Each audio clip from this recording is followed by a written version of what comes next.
ഈ കുട്ടികൾ ഇത് വീട്ടിൽ ചെന്നിട്ട് അവരുടെ രക്ഷിതാക്കളോട് പറഞ്ഞു, ഇന്ന് ഞങ്ങളുടെ കൂടെ ഒരു പട്ടുപാവാടയും ബ്ലൗസും ഒക്കെ ഇട്ട ഒരു നല്ല കാണാൻ ഭംഗിയുള്ളൊരു ഒരുപാട് മുടിയുള്ളൊരു ഒരു പെൺകുട്ടി കളിക്കാനുണ്ടായിരുന്നു എന്ന് പറഞ്ഞു. അപ്പൊ അവര് കൗതുകത്തോട് ചോദിച്ചു, അതാരാണ് ആ പെൺകുട്ടി? കാര്യം എന്ന് വെച്ചാൽ ഇവര് ഒരുപാട് പിള്ളേരൊന്നും ഇല്ല, കൂടി വന്ന ഒരു 7 പിള്ളേരെ അവിടെ വന്നിരുന്ന് കളിക്കുന്നുള്ളൂ. അപ്പോൾ അവർ കൗതുകത്തോട് ചോദിച്ചു, അത് ഏതാണ്? പരിസര വീടുകളിലെങ്ങാണോ അവധിക്ക് വന്നതായിരിക്കാമെന്ന് പറഞ്ഞു. ആ വിഷയം അവിടെ വെച്ച് നിർത്തി. പിറ്റേന്ന് അയലത്തുകാരോടൊക്കെ തിരക്കിയപ്പോൾ സമീപ പ്രദേശങ്ങളിലെ വീടുകളിലൊന്നും അങ്ങനെ ഒരു പെൺകുട്ടി വന്നിട്ടില്ല.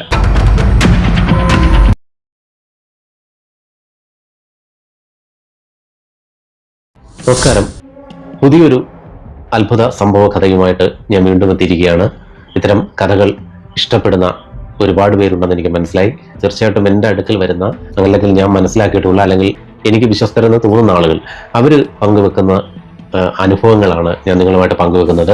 ഞാൻ എല്ലാ വീഡിയോയിലും പറയുന്ന പോലെ തന്നെ ഞാൻ പറയട്ടെ, ഇത് അന്ധവിശ്വാസം പ്രചരിപ്പിക്കലല്ല.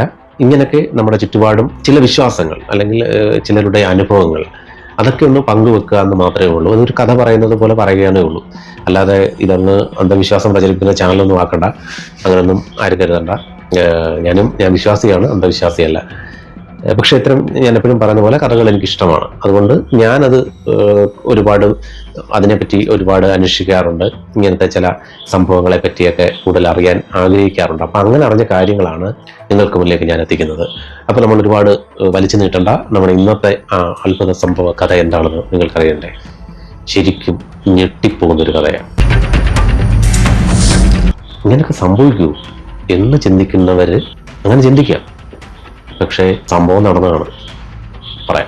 ഒരു ഗ്രാമപ്രദേശമാണ്. അവിടെ നമ്മുടെ പാടശേഖരം എന്നൊക്കെ പറയത്തില്ലേ, പാടം കണ്ടം എന്നൊക്കെ പറയത്തില്ല, അതിനടുത്തായിട്ട് ഒരു കൊച്ചു ക്ഷേത്രമുണ്ട്. ഈ ക്ഷേത്രത്തിന്റെ പരിസരത്താണ് ആ ഭാഗത്തുള്ള കുട്ടികളെല്ലാം വൈകുന്നേരങ്ങളിലാണെങ്കിലും അല്ലെങ്കിൽ അവധിയുള്ള ദിവസങ്ങളിലാണെങ്കിലും ഒക്കെ ഒത്തുകൂടി ആ ക്ഷേത്രത്തിന്റെ പരിസരത്ത് നിന്നാണ് എപ്പോഴും കളിക്കുന്നത്. അതിൽ ആൺകുട്ടികളുണ്ട്, പെൺകുഞ്ഞുങ്ങളുണ്ട്. ആ ക്ഷേത്രത്തിന് ചുറ്റുവട്ടമുള്ള വീട്ടിലെ കുഞ്ഞുങ്ങളെല്ലാവരും ഒത്തുകൂടുന്ന ഒരു സ്ഥലമാണ്.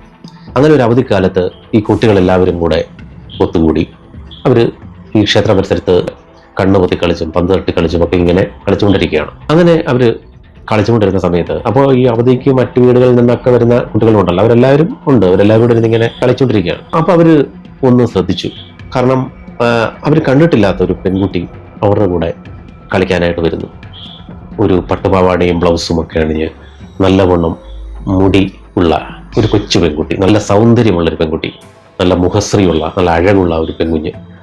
ആ കുട്ടിയും ഇവർക്കൊപ്പം കളിക്കാൻ കൂടുന്നു. അപ്പോൾ ഈ കുട്ടികളും കളിക്കാൻ കൂട്ടി. കാര്യം എന്ന് വെച്ചാൽ അവർ ചിന്തിച്ചത്, അവർ കണ്ടിട്ടില്ല, അവരുടെ മനസ്സിൽ ഇങ്ങനെ ഉണ്ട്, ഇത് കണ്ടിട്ടില്ല. പക്ഷെ ഈ അവധിയല്ലേ, അപ്പം ഈ ബന്ധുവീട്ടിലൊക്കെ തങ്ങാനായിട്ട് കുട്ടികളും ദൂരസ്ഥലങ്ങളിൽ നിന്നൊക്കെ വരുമല്ലോ. അപ്പം അങ്ങനെ വന്ന ഒരു പെൺകുട്ടി ആയിരിക്കും എന്ന് വിചാരിച്ചു. ആ കുട്ടിയെയും ഇവർക്കൊപ്പം കൂട്ടി എല്ലാവരും കൂടെ കളിക്കുകയാണ്. കളിക്കുന്നതിനിടയ്ക്ക് ഒരു മുതിർന്ന പെൺകുട്ടി ചോദിച്ചു, മോടെ വീട് എവിടെയാണെന്ന് ചോദിച്ചു. അപ്പോൾ അങ്ങോട്ട് ചൂണ്ടിക്കാണിച്ചു.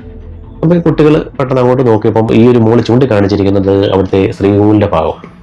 പക്ഷേ കുട്ടികളത് വലിയ കാര്യമായിട്ട് എടുത്തില്ല. അത് കഴിഞ്ഞിട്ട് സന്ധ്യയായപ്പം കുട്ടികളെല്ലാം കളി നിർത്തി അവരവരുടെ വീട്ടിലേക്ക് മടങ്ങുകയാണ്. ആ സമയത്ത് ഈ കുട്ടികൾ നോക്കുമ്പോൾ ഈ പെൺകുട്ടി ഈ ക്ഷേത്രത്തിന്റെ ശ്രീകോവിലിന്റെ ഭാഗത്തേക്ക് നടന്നു നീങ്ങുന്നതായിട്ട് കണ്ടു. കുട്ടികൾ പുറവിന് വന്നു, അവിടെ നോക്കി. പക്ഷെ പിന്നീട് ആ കുട്ടിയെ കണ്ടിട്ടില്ല. ഈ കുട്ടികൾ ഇത് വീട്ടിൽ ചെന്നിട്ട് അവരുടെ രക്ഷിതാക്കളോട് പറഞ്ഞു, ഇന്ന് ഞങ്ങളുടെ കൂടെ ഒരു പട്ടുപാവാടയും ബ്ലൗസും ഒക്കെ ഇട്ട ഒരു നല്ല കാണാൻ ഭംഗിയുള്ളൊരു ഒരുപാട് മുടിയുള്ളൊരു ഒരു പെൺകുട്ടി കളിക്കാനുണ്ടായിരുന്നു എന്ന് പറഞ്ഞു. അപ്പോൾ അവര് കൗതുകത്തോട് ചോദിച്ചു, അതാരാണ് ആ പെൺകുട്ടി? കാര്യം എന്ന് വെച്ചാൽ ഇവര് ഒരുപാട് പിള്ളേരൊന്നും ഇല്ല, കൂടി വന്ന ഒരു 7 പിള്ളേരെ അവിടെ വന്നിരുന്ന് കളിക്കുന്നുള്ളൂ. അപ്പോൾ അവർ കൗതുകത്തോട് ചോദിച്ചു, അത് ഏതാണ്? പരിസര വീടുകളിലെങ്ങാണോ അവധിക്ക് വന്നതായിരിക്കാമെന്ന് പറഞ്ഞു. ആ വിഷയം അവിടെ വെച്ച് നിർത്തി. പിറ്റേന്ന് അയലത്തുകാരോടൊക്കെ തിരക്കിയപ്പോൾ സമീപ പ്രദേശങ്ങളിലെ വീടുകളിലൊന്നും അങ്ങനെ ഒരു പെൺകുട്ടി വന്നിട്ടില്ല. അങ്ങനെ ആ ചുറ്റുവട്ടത്തുള്ള, അതായത് ഈ വന്ന് ക്ഷേത്രത്തിൽ വരുന്ന കുട്ടികളെ എല്ലാവരെയും കൂടെ ഒരുമിച്ചിരുത്തി ഈ രക്ഷിതാക്കളെല്ലാവരും കൂടെ ചേർന്ന് ചോദിച്ചു മനസ്സിലാക്കിയപ്പോൾ എല്ലാവരും ഞെട്ടിത്തെരിച്ചു പോയി. കാരണം അങ്ങനെ ഒരു കുട്ടി ഇല്ല അവിടെ. ഇത് ഞാൻ പറഞ്ഞില്ല, ചുറ്റും പാടമാണ്, അവിടെ കുറച്ച് വീടുകളേ ഉള്ളൂ. അടുത്തായിട്ട് ഒരു വീട്ടിലും അങ്ങനെ ഒരു കുട്ടി മറ്റ് സ്ഥലത്തുനിന്ന് അവിടെ വന്നിട്ടില്ല. എല്ലാവരും ഒരുപോലെ ഞെട്ടി. പിന്നെ എല്ലാവരുടെയും ചോദ്യം ഇതായിരുന്നു, ആരാണ് കുട്ടി? ദേവിയാണോ എന്ന് ചോദിക്കാനുള്ള കാരണം എന്താണെന്നല്ലേ, ഇവര് വന്ന് കളിച്ച വൈകുന്നേരം, കുട്ടികളെല്ലാവരും കൂടെ വൈകുന്നേരം വന്ന് കളിക്കുന്ന ആ ഒരു ക്ഷേത്രം പാർവതി ദേവി കുട്ടി രൂപത്തിൽ കുടികൊള്ളുന്ന ഒരു ക്ഷേത്രമാണത്രേ. കേട്ടപ്പം നമുക്കും ശരീരം വല്ലാതായില്ലേ? അപ്പോൾ ദേവി തന്നെയാണ്, അറിയില്ല. ഇനി ഈ ഒരു ക്ഷേത്രത്തെക്കുറിച്ച് പറയാം. ഇപ്പോഴത്തെ കാര്യമല്ല, കുറച്ച് പഴയ കാര്യമാണ് പറയുന്നത്. ഞാൻ മനസ്സിലാക്കുന്നത് ഈ ക്ഷേത്രത്തിന് മുന്നോട്ട് കൊണ്ടുപോകാൻ പറ്റാത്ത ഒരു സാഹചര്യത്തിൽ പൂജകളും മറ്റു കാര്യങ്ങളൊന്നും ഇല്ലാത്തതിനാൽ അവിടെ ഉള്ളവർ തന്നെ പൂജകളൊക്കെ നടത്തി വരികയായിരുന്നു. അങ്ങനെ ഒരു കുട്ടിയായിരുന്നു, ഒരു മോനായിരുന്നു അവിടെ പൂജ ചെയ്തുകൊണ്ടിരുന്നത്. പൂജ എന്ന് പറഞ്ഞാൽ വിളക്ക് കത്തിക്കുക, പിന്നെ അതിൻ്റെതായ കുറെ അറിയാവുന്ന കാര്യങ്ങളൊക്കെ ചൊല്ലുക എന്നുള്ളതല്ലാതെ. അപ്പോൾ അവിടെ ഒരുപാട് കുട്ടികളൊക്കെ വരുമായിരുന്നു ഈ ചരട് ജപിക്കാനൊക്കെ. അപ്പോൾ ഈ മോൻ അമ്മയെ പ്രാർത്ഥിച്ച് ചരട് ജപിച്ചു കൊടുക്കും. ആ ചരടൊക്കെ അങ്ങനെ കെട്ടിക്കൊണ്ടു പോകുന്നവർക്കൊക്കെ അനുഭവങ്ങൾ ഉണ്ടായിട്ടുണ്ടെന്നാണ് അറിയുന്നത്. കുട്ടികളുടെ മനസ്സിൽ കള്ളമില്ലെന്നല്ലേ. അപ്പോൾ അതെന്തെങ്കിലും മന്ത്രം ചൊല്ലുമ്പോൾ ദേവി അതങ്ങ് സാധിച്ചു കൊടുക്കുമായിരിക്കും. അതും പാർവതി കുട്ടി രൂപത്തിലുള്ള ക്ഷേത്രമല്ലേ, കുട്ടികളെ ഭയങ്കര ഇഷ്ടമുള്ള ആയിരിക്കുമല്ലോ, കാരണം ദേവിയും കുട്ടിയായിട്ടല്ലേ അവിടെ. അങ്ങനെയുള്ളൊരു ക്ഷേത്രമായിരുന്നു അന്ന്. അക്കാലത്ത് ശ്രീകോവിൽ ഇടിഞ്ഞു പൊളിഞ്ഞു വീഴാറായ ഒരു ക്ഷേത്രമായിരുന്നു അത്. കാരണം ഈ ക്ഷേത്രം മുന്നോട്ട് കൊണ്ടുപോകാനുള്ള സാമ്പത്തിക സ്ഥിതിയോ അല്ല മറ്റു കാര്യങ്ങളൊന്നും അവിടെ ഉള്ളവർക്കില്ലായിരുന്നു. ഞാൻ ചാനലിൻ്റെ ഔട്ട്ഡോർ കോർഡിനേറ്ററായിട്ട് വർക്ക് ചെയ്യുന്നുണ്ട്. അങ്ങനെ ഏഷ്യാനെറ്റിൽ വിശ്വസിച്ചാലും ഇല്ലെങ്കിലും വന്ന ഒരു പ്രോഗ്രാമിൽ ഈ ഒരു ക്ഷേത്രം ഞാനാണ് കോർഡിനേറ്റ് ചെയ്യുന്നത്. കുട്ടികൾ പൂജിക്കുന്ന ഒരു ക്ഷേത്രം എന്ന് പറഞ്ഞായിരുന്നു കൊടുത്തത്. പക്ഷെ അത് ഭയങ്കരമായിട്ട് അങ്ങ് ഏഷ്യാനിലൊക്കെ വന്നാലും കാര്യം അറിയാമല്ലോ. അങ്ങനെ ഒരുപാട് ആളുകൾ തിരക്കി വരാൻ തുടങ്ങി. അങ്ങനെ പതിയെ അമ്പലം ഡെവലപ്പ് ആകാൻ തുടങ്ങി.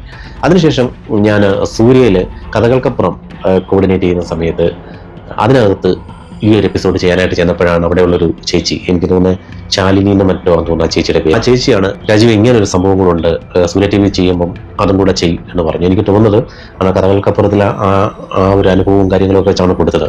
അങ്ങനെ ക്ഷേത്രം അങ്ങ് അറിയപ്പെട്ടു. അങ്ങനെ നാട്ടുകാരെല്ലാം ഒത്തുകൂടി. എന്തായാലും ഇപ്പോൾ അത് നല്ലൊരു ക്ഷേത്രമായെന്നാണ് എനിക്കറിയാൻ കഴിയുന്നത്. ഈ ക്ഷേത്രം എന്നിലേക്ക് എത്തിച്ചത് ഗോപാൽജി എന്ന് പറഞ്ഞൊരു കാര്യച്ചാലുള്ള എൻ്റെ ഒരു ജ്യേഷ്ഠതുല്യനായ ഒരു മനുഷ്യനായിരുന്നു. ഗോപാൽജി എന്നാണ് അദ്ദേഹം അറിയപ്പെടുന്നത്. ഗോപാലകൃഷ്ണൻ എന്നാണ് പേര്. അദ്ദേഹം ഇപ്പോൾ നമ്മോടൊപ്പം ഇല്ല. അദ്ദേഹം പറഞ്ഞാണ് അമ്പലത്തിൻ്റെയൊക്കെ വീഡിയോ എടുക്കാനാണ് ഈ ഏഷ്യാനിലും സൂര്യയിലും ഒക്കെ ആ ക്ഷേത്രത്തിലേക്ക് എത്തുന്നത്. എന്തായാലും ആ ക്ഷേത്രം ഇന്ന് ഒരുപാട് മാറി, മനോഹരമായ ഒരു ക്ഷേത്രമായി മാറി എന്നൊക്കെയാണ് എനിക്ക് അറിയാൻ കഴിയുന്നത്. പിന്നെ എനിക്ക് അങ്ങോട്ട് പോകാൻ പറ്റിയിട്ടില്ല. അപ്പോൾ ഞാൻ ഈ പറഞ്ഞു വന്ന ക്ഷേത്രം, അതായത് ഈ പണ്ട് കുട്ടികൾ പൂജിച്ചുകൊണ്ടിരുന്ന, അന്ന് ആ കുട്ടികൾക്കൊപ്പം കുട്ടി രൂപത്തിൽ ദേവിയും ആടാനും പാടാനും കളിക്കാനും ഒക്കെ ആയിട്ടെത്തിയ ആ ഒരു ക്ഷേത്രം ഏതാണെന്ന് അറിയണ്ടേ? അതാണ് ഹരിപ്പാട് പായിപ്പാട് ശ്രീ ഉണ്ണിശങ്കരി ദേവി ക്ഷേത്രം. പാർവതി ദേവി കുട്ടി രൂപത്തിൽ കുടികൊള്ളുന്ന ഉണ്ണിശങ്കരി ദേവി ക്ഷേത്രം. ഇത് ഞാൻ വെറുതെ ഒന്നും പറഞ്ഞല്ല, നിങ്ങൾക്ക് ആ ക്ഷേത്രത്തിൽ നേരിട്ട് പോയി അന്വേഷിക്കാവുന്ന കാര്യമാണ്. അവിടെയുള്ള ആളുകൾ ഉറപ്പായും ഈ ഒരു അനുഭവം പറയും, രാജീവ് പറഞ്ഞത് ശരിയായിരുന്നു, അങ്ങനെ ഒരു അനുഭവം ഉണ്ടായിരുന്നു എന്നൊക്കെ. എന്തായാലും ശരിക്കും നമ്മളെ ശരീരമൊക്കെ വല്ലാതാകുന്ന ഒരു സംഭവമായി പോയി എന്നോ നടന്നത്.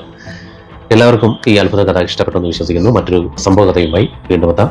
ഒരു കാര്യം കൂടെ പറയട്ടെ, നിങ്ങൾക്ക് ഇത്തരത്തിൽ എന്തെങ്കിലും അനുഭവങ്ങൾ ഉണ്ടായിട്ടുണ്ടെങ്കിൽ, ഇത്തരത്തിൽ അവതരിപ്പിക്കണമെന്നുണ്ടെങ്കിൽ താഴെ കാണുന്ന നമ്പറിൽ നിങ്ങളുടെ അനുഭവങ്ങൾ വാട്സപ്പ് ചെയ്യുക. വിളിക്കരുത്, വാട്സപ്പിൽ മെസ്സേജായിട്ട് അയച്ചാൽ മതി, അല്ലെങ്കിൽ വോയിസ് റെക്കോർഡ് ചെയ്ത് അയച്ചാലും മതി. പക്ഷെ സത്യസന്ധമായിരിക്കണം, ആളുകളെ പറ്റിക്കുന്ന തരത്തിലുള്ള രീതിയിലാവരുത്. സത്യസന്ധമായ അതുപോലുള്ള അനുഭവമായിരിക്കണം. അപ്പോൾ മറ്റൊരു വീഡിയോ വീണ്ടും എത്താം. നന്ദി, നമസ്കാരം.